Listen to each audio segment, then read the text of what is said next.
Hi, and welcome to Mindful, Beautiful, and Thriving, a podcast series by Tharaka Foundation focused on youth mental health. Before we begin today's episode, I just wanted to let you all know that all content that is found in our podcast is created for informational purposes only. This content is not intended to be a substitute for professional medical advice, diagnosis, treatment, or therapy. Always seek the advice of your physician or other qualified health provider with any questions you may have regarding a medical condition, and never disregard professional medical advice or delay in seeking it because of something you have heard in this podcast. Thank you so much, and without further ado, let's get started. Hello everyone, welcome back to the Conflict Management series. I'm your host Poonam Nagpal. I do have Deborah Lafon with me today. She is a licensed therapist working in this field for more than 22 years. So we are going to hear her on this subject. So Deborah, we did talk about few things in our previous episodes, the root cause of conflict. We were talking about the use of technology. So today I wanted to focus on academics. So do you see teens who are stressed and they are not able to perform well in their school? I see both. I see teens that are really stressed out and not performing well, and I see teens that are extremely stressed and are performing really well. So there's a lot of pressure internally oftentimes that they want to perform and they want to do well, but they're very overwhelmed, particularly in this current format. It's very stressful to be online all day at school, and across the board, what everyone's saying that I see in my practice is that they're getting so much more homework than they ever had before, more than they would ever have if they were in class. So it makes it extremely difficult for them to balance that. And there's so much, as we talked about before, online time. So this is even more online time for them. And then there's another piece that's not related to the current pandemic, but there's a lot of pressure oftentimes from parents to perform academically, even students that are really good students, and that makes it really difficult. One of the challenges I have is oftentimes a lot of the just basic things that teens maybe perhaps want to do, like go participate in some school activity, is all tied to academics, and it's significantly tied, meaning it has to be an A or better, or the teen won't be able to go to whatever the event is. So that makes it really challenging. Of course, it's good. You want teens to perform as best they can, but not have that pressure, because that leads to tremendous anxiety, depression, even sometimes panic attacks when there's extreme pressure from parents to perform, that's the only focus in their life. So I see that quite often, and that's very difficult for teens and difficult for parents. Of course, they want their kids to do well, get into a good college and be successful, but putting all of that pressure creates a whole nother set of issues. Yes, Deborah, and I will tell you a very sad story I heard other day. In schools also there is a grade bullying. So kids are getting tremendous pressure from their parents, and they're putting that internal pressure themselves, and then they have this peer pressure. So one girl was telling me she got A minus, and then, a peer is giving a lecture, hey, you will get A next time, you will do better. And she was telling, she lied. She was kind of compelled due to that environment in the school and grade bullying. And she was not honest. And that was causing more guilt in her. So I do feel sometimes even teens, they do not want to share their struggle because maybe parents are judging, or even their peers are judging them. So as you said, they will keep it to themselves, they will bottle up, and then maybe they will go through that depression and anxiety. So what is your recommendation to our parents, how they can help teen and not get into conflict and develop that trust? Teens are trying their best, what they can. So any tips for parents? I think what you just said, to be supportive and trusting that teens are doing the best that they can. And back to sort of what we talked about over all of our discussions, is you really know your child the best, and you know if they're performing up to their ability or not. And so providing encouragement, but not judgment and not pressure, which is quite a delicate balance, but asking for an open dialogue with your teen. How are you doing? what's going on for you? How are you feeling about classes? And not putting the pressure that you have to get an A. Because what I've seen, as you said, with grade bullying, and that does happen, and I've seen teens that are beyond 4.0, they're maybe 4.5, and they think that's still not good enough because their peers are getting 4.7. The goalpost is constantly moved, and so that makes it extremely stressful for the teen. So parents to find where is that balance, encouraging, being supportive, having their teens talk to them about that, and encouraging them also to have other things that they focus on in their life besides just their grades. And I'm not minimizing academics and grades, that's super important, but if that's the only focus, it's problematic. If they don't have time with friends, if they don't have activities that they enjoy, if they're constantly in school and then tutoring and everything is, I mean, I've seen that, kids booked from 7 in the morning till teens booked 7 in the morning till 7 p.m. with school, tutoring, homework. I mean, it's just too much. It becomes overwhelming. So the tips for parents would be to be supportive, be encouraging, recognize what your child's capacity and abilities are. If you notice a decline, we'll talk to them and see what's going on with that. But also, be supportive of them and encourage them to talk to you about how difficult it is. And that alone would be super helpful because most of the teens that I work with are already super motivated and they need encouragement, not pressure. Yes, Deborah, and I will tell you my personal experience. I am having a master's degree, and so is my husband, and we both are earning 6 figures. And one time my child told me she feels tremendous pressure because she thinks she's not good enough, and she doesn't know if she will be doing grad school and will she be able to earn so much. So I really felt so much for her. I said, you do not need to take any pressure from me. You are an individual. You have your own journey. You do not need to compare yourself with me. I want you to be yourself and do your best. So as you said, parents, we need to be encouraging, we need to be supportive and keep that communication channel open because I must tell you, my child needed help, but she did not open up and she was keeping it to herself. So thanks to technology, now we can see the grades, right? We do see child performance in the school, but poor girl was, not able to share. She was not doing very well. She was having that fear, parents will be judging me or they will say so I really learned hard way. That's what I feel. And the mission of the Sarika Foundation, the whole child.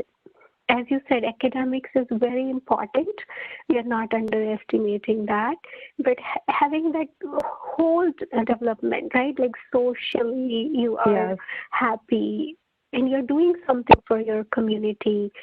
And I must tell you, several years back, I did watch a movie, and it was Race to Nowhere, and it made a big impact on me. Yes, we are racing, we are working like machines every day as a parents, and that's what we are doing it for our child. But what is the end goal? Right? So if I'm not enjoying my journey, what's the use of reaching that high goal of all the grades and then reaching to Ivy League? But if you're unhappy, is it worth it? Yes. And I think you touched on a good point. When parents are really successful and they've accomplished a lot in their career, in their education, teens are quite often comparing themselves to their parents and wondering if they measure up. So exactly what you were experiencing with your daughter, I see that with a lot of teens. Well, my mom did this, my dad did that. I need to do better. I need to achieve more. I need to do more. There's always that desire when there's that pressure to continue to do more. And as you said, it's a race to where? I mean, yes, it's important, of course. Again, not underestimating or not minimizing the importance of education, but the whole person is also important. There has to be balance. And oftentimes I see that there's not balance. Academics are the primary focus at the expense of the whole child or the whole team. Yes, Deborah. And other thing I noticed, number of APs these teens are trying to take in the high school. So in my child school district, it is such a cutthroat competition, and they do not allow taking AP classes in ninth grade or 10th grade. But then kids, they do 4 or 5 or even more APs in their 11th grade. So any advice to parents and even kids, yes, it's good to have the desire, do hard work, have good habits, but don't kill yourself. Don't lose your happiness, your health. So any tips to kids for having that balance in their life? Encouraging them, and this starts early, to develop other interests, whatever it is, if it's volunteering or if they like some kind of sport activity, or if they're creative, they like art, or if they like dancing, singing, whatever they like, and spending time with friends, encouraging them to develop other things. And again, not minimizing the significance of academics, but instilling in them that being a well-rounded person is really important. So if they know that at home they're having that support, there's not going to be that pressure to perform. There might be that pressure, but at least they know they can come to parents and to say, I'm really struggling, this is really difficult, and parents can provide support and encouragement and encourage them to enjoy some of their time, because you're right, it's very cutthroat, and the academics, it is really difficult, and teens need that time, they need downtime. So for example, if they have a day off of school, letting them have that, because oftentimes really schools like you're describing, private schools or schools that are super competitive, there's so much pressure to perform all the time. These schools will oftentimes give them a day off, but then parents are saying, well, you need to study or you need to do homework, you need to do more. No, that's just their time off. Let them enjoy that day. Let them choose what they want to do, because that's extremely important to have other things that they're focusing on, not just their academics. I fully agree with you, Deborah, and I will tell you one experience I recently had. So my child, he did take honors chemistry. He was eligible for that. And due to the online learning, he did not have a good experience, because the teacher was showcasing the test and then, flipping the screen very soon without giving enough time. And now this child cannot go back and review the question. There is a time pressure. Right? That test-taking strategy, he was not able to apply. And he had tears in his eyes. And he came to me, he explained his situation. So I said, okay, let me first do my homework. Is it only my child who is feeding that, or is the whole class is feeding that? So we do have a group, WhatsApp group, so I did send a message there. So in a few minutes, there were 30, 40 parents who reached out, and we made another group, and I found out my child is not alone. So now as a parent, what should I be doing? That's what I asked myself. Yeah, it's good he had honors and he's a good student. He should be doing it, but at what cost? It's just the beginning of the semester. So I asked myself, do I want him to suffer for the whole year, or should I take a step and do the right thing which will make him happy?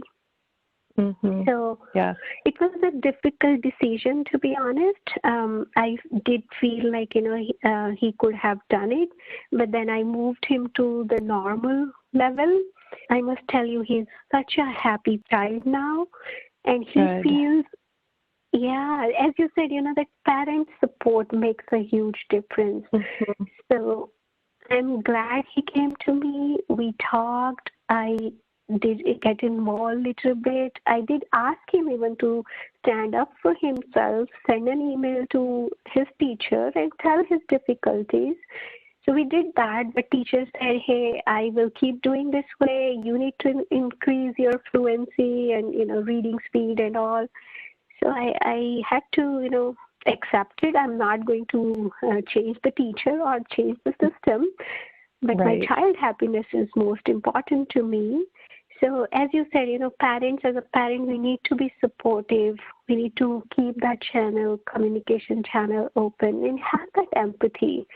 Yes, it's not easy on them with this online learning model, right? So, and on top, we add more stress. Is it fair? Right. Yes, and it is a hard decision with those AP classes, what to do with that. That's a struggle that I see oftentimes, and you have to decide what's best for your child. And that's tough sometimes because sometimes the teens don't want to drop out of those classes. They really want to be able to do it, but especially in this online format, it's really difficult. Things get missed, or then they're a little, even if they reach out to their teacher, sometimes they don't hear back from their teacher, or some teens are afraid or feel uncomfortable to say that I don't understand or I'm not learning because they have the expectation or pressure within themselves. I should know this, I should be able to do this. So the most critical piece for parents is to be there as you were for your son and be supportive and listen. And even though it's a hard decision, make the best decision for him, which was, as you said, to go into a regular class. And there's nothing wrong with that. And the teens need to understand that's not a failure. That's okay. This is what you needed at this point in time. So there's nothing wrong with that. But they get that message from internally or from pressure or their own perspective, whether it's correct or not, that it's a failure if they're not able to perform at this super high standard. And especially at this time, it's really important to be supportive because the online learning format is really challenging. Yes, I agree. When you're talking about online learning, Deborah, I wanted to ask you one question. Are there any tips for parents or kids with the special need? We did not talk about that, and I do know few friends who have child with special needs. So as we said, it's not easy for any of us, and I do not know if it is harder for those kids who have their ADHD or any other special needs. Do you have anything for those parents? It is more difficult, especially if they have ADHD. Sitting for that period of time is very difficult. And oftentimes the kids that I work with or teams that I work with, they might have accommodations already in place with the school, so that's really helpful. That's something that if a teen or child is really struggling with, there are accommodations that can be made by the school to help with that, sort of make the online format a little bit easier. But barring that, then it's having a conversation with the child and having a conversation with the teachers about what the struggles are, and then making some accommodations for the child. And I encourage them to sort of, if they can, and that's again, you have to collaborate with the teachers and with the school to have, especially ADHD, opportunities for movement. So to sit just in front of the screen for an extended period of time is not really possible. So getting up and stretching, doing some deep breathing, if they can turn off their camera briefly, again, that it just depends on the teacher and the school. So that's where the parents need to be proactive and advocate with and collaborate with the school, advocate for their child that this is what he or she needs. But opportunities for movement, there are sensory items that especially kids that have ADHD can use that are not disruptive, but just help them have a little bit of movement. There are liquid timers that they can watch that helps them sort of soothe themselves and calm down.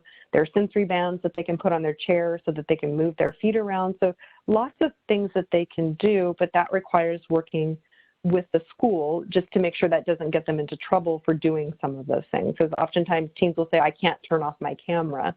So it makes it kind of tough. But asking a child with ADHD or a teen with ADHD to sit for an hour or sometimes 2 hours, 3 hours, and not really having the opportunity for breaks or movement is very, very difficult. So that would be something I'd encourage parents to work closely with the child and with the school on strategies to help them with the online format. And then secondly, having an easily accessible place that they can see their homework and what's required of them and perhaps what was gone over in class, because with ADHD, staying focused for that period of time is extremely challenging.